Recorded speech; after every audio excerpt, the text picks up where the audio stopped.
Assalamualaikum warahmatullahi wabarakatuh. Jumpa lagi di channel Mekaroti Network ya teman-teman. Pada kesempatan kali ini kita akan belajar bareng mengenai DNS ya. Jadi peran penting DNS pada mikrotik itu apa sih? Nah, kali ini kita akan belajar mengenai DNS. Nah, untuk melakukan akses terhadap DNS pada mikrotik, kita bisa masuk ke Winbox. Setelah itu kita akses menu IP, lanjut ke DNS ya teman-teman. Nah, bagi teman-teman yang baru belajar mikrotik, biasanya untuk server ini kan diisi 84 kali ya, atau bisa ditambahkan juga 8.8.4.4 gini ya. Nah, apa sih 88 itu? 88 itu alamat DNS dari IP publiknya DNS punya Google. Jadi untuk DNS publik itu kan banyak ya sebenarnya. Selain 88 tuh ada Open DNS dan lain-lain. Itu bisa teman-teman cari sendiri di internet. Nah, pada kesempatan kali ini kita akan membahas mengenai apa sih peran pentingnya pada DNS, dan kalau kita lupa men-setting DNS, apa yang terjadi pada mikrotik kita, ataupun apa yang terjadi terhadap klien yang terkoneksi dengan router mikrotik kita. Nah, sekarang untuk pengecekan DNS itu tersetting sudah benar atau belum, atau kemungkinan terlewat setting DNS atau enggak, itu kita mengeceknya mudah aja teman-teman. Kita bisa lakukan ping langsung di terminalnya sini. Pingnya bisa langsung ke IP-nya DNS-nya Google seperti ini. Nah, begitupun juga kita kalau untuk melakukan troubleshooting apakah DNS kita sudah tersetting atau belum, itu selain kita ping terhadap IP, kita harus ping juga berdasarkan domain teman-teman. Jadi misalkan di sini kita akses ping terhadap domainnya detik.com. Nah, seperti ini ya, artinya DNS kita sudah tersetting dengan baik. Nah, mungkin teman-teman bingung apa sih bedanya ping terhadap IP dan ping terhadap domain. Nah, sekarang kita coba teman-teman. Ketika kita melakukan akses DNS ini, DNS ini saya hilangkan, dan allow remote request ini saya hilangkan. Nah, untuk penjelasan allow remote request setelah ini ya teman-teman. Nah, setelah itu kita apply, kita OK. Di sini akan kelihatan efeknya teman-teman. Kita masih bisa melakukan ping terhadap IP, tapi kalau kita melakukan ping terhadap domain ini seharusnya tidak bisa. Nah, karena apa ini bisa? Inilah fungsi dari allow remote request ini teman. Karena sebelumnya kita lakukan allow remote request, makanya di sini kita masih bisa melakukan ping terhadap domain detik.com. Nah, untuk lebih jelasnya setelah ini kita akan belajar bareng mengenai allow remote request ini. Nah, untuk melakukan biar efek dari DNS ini benar-benar terjadi pada router kita, berarti kita akan reboot dulu sebentar ya teman-teman. Di sistem kita reboot dulu, kita yes, kita tunggu sebentar. Jadi fungsinya kita mengetahui penerapan pada DNS pada router kita itu kayak gitu teman-teman. Jadi misalnya teman-teman baru belajar nih, yakin sudah semua tersetting dengan baik. Nah, untuk mengecek satu-satu apakah DNS-nya sudah terkoneksi atau belum tuh dengan cara seperti ini. Kita bisa lakukan ping terhadap, pertama ping terhadap IP-nya dulu. Nah, sudah bisa. Sekarang kita ping terhadap. Nah, di sini terlihat teman-teman bahwa ketika kita melakukan ping terhadap internet, dia replay, tetapi untuk melakukan ping terhadap domainnya dia tidak bisa. Ini efeknya apa? Efeknya juga kita nggak bisa internetan teman-teman. Ketika kita tulis detik, nah dia nggak bisa. Padahal secara teori kalau kita bisa melakukan ping terhadap internet kan bisa kan ya. Nah, ini nggak bisa. Tapi ping ke 88 bisa. Nah, coba kita biar lebih paham lagi, kita akses ke menu firewall. seperti biasa ya, kita masuk address list. Nah di sini detiknya pun dia nggak dapat IP juga karena DNS-nya belum tersetting. Jadi ketika teman-teman selesai melakukan konfigurasi dasar, sarannya untuk melakukan cek koneksi itu jangan hanya melakukan ping terhadap IP, tapi harus ping terhadap domain juga. Nah kenapa kita bisa ping terhadap IP tapi tidak bisa ping terhadap domain?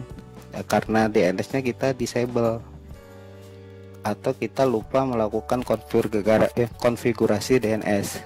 Nah inilah efeknya, bisa ping cuman untuk ping domain tidak bisa, dan efeknya juga kita tidak bisa mengakses internet. Nah kenapa di sini pingnya 88 bisa?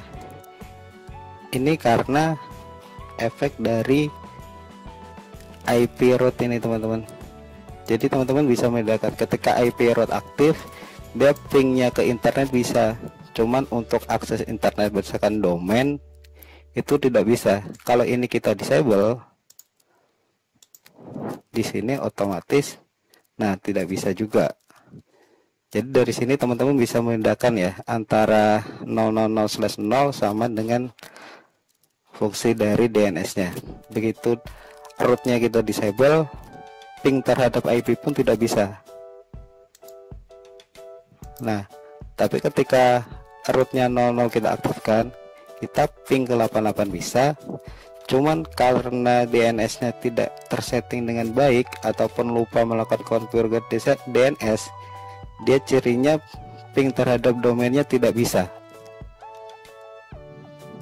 Oke, dari sini berarti udah teman-teman harusnya udah paham ya apa fungsi dari 00/0 sama apa fungsi dari DNS. Ketika 00 di disable atau lupa melakukan konfigurasi root, dia ping ke IP pun ke internet tidak bisa. Tetapi ketika rootnya sudah tersetting, dia bisa ping terhadap IP. Tapi kalau DNS belum tersetting dengan baik, kita ping terhadap domain tidak bisa. Nah oke, sekarang coba kita aktifkan lagi IP DNS. Kita kasih di sini 888. Kita play, kita oke. Kalau kita melakukan ping lagi, nah sekarang bisa. Inilah fungsi dari DNS. Gimana teman-teman, masih bingung? Kalau masih bingung, biasanya teman-teman pemula yang baru belajar mikrotik itu masih bingung antara apa sih fungsi DNS dan fungsi 000/0 atau root, default root dari mikrotik ini ya. Jadi dari sini harusnya teman-teman bisa membedakan sudah. Nah ketika melakukan konfigurasi, cara pengecekannya seperti itu. Jangan hanya melakukan ping terhadap IP, tetapi lakukan juga ping terhadap domain. Nah kalau sudah kita setting seperti ini, kita sudah ping IP DNS, otomatis kalau kita cek di address list, detiknya tadi sudah ada IP-nya teman-teman. Tapi begitu kita disable, dia nggak dapat IP lagi. Seperti itu. Nah, dan sekarang kalau kita melakukan koneksi internet, kenapa ini masih tidak bisa? Karena di sini kita harus lakukan renew dulu sebenarnya di sisi kliennya. Di sisi laptopnya kita bisa ketikkan aja di sini biar bisa internetan, karena saya memakai lisensinya dari DHCP ya teman-teman. Jadi kita lakukan renew aja.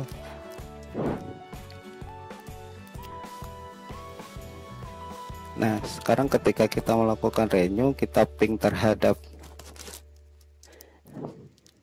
detik.com.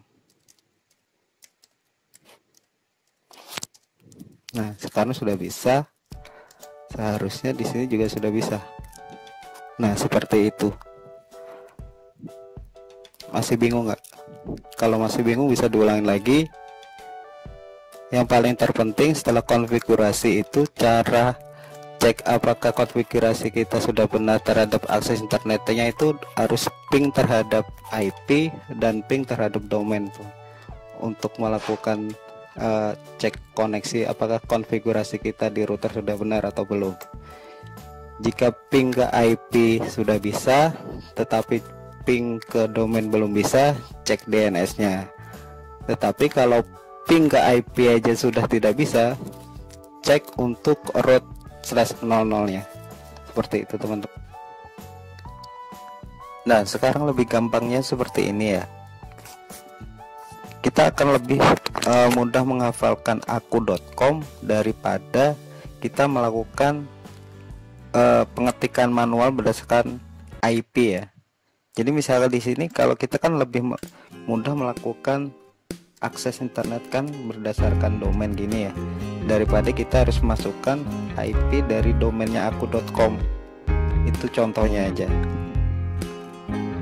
Nah, makanya kenapa kita harus, peran pentingnya DNS itu di situ teman-teman. Kalau bahasa gampangnya gini deh.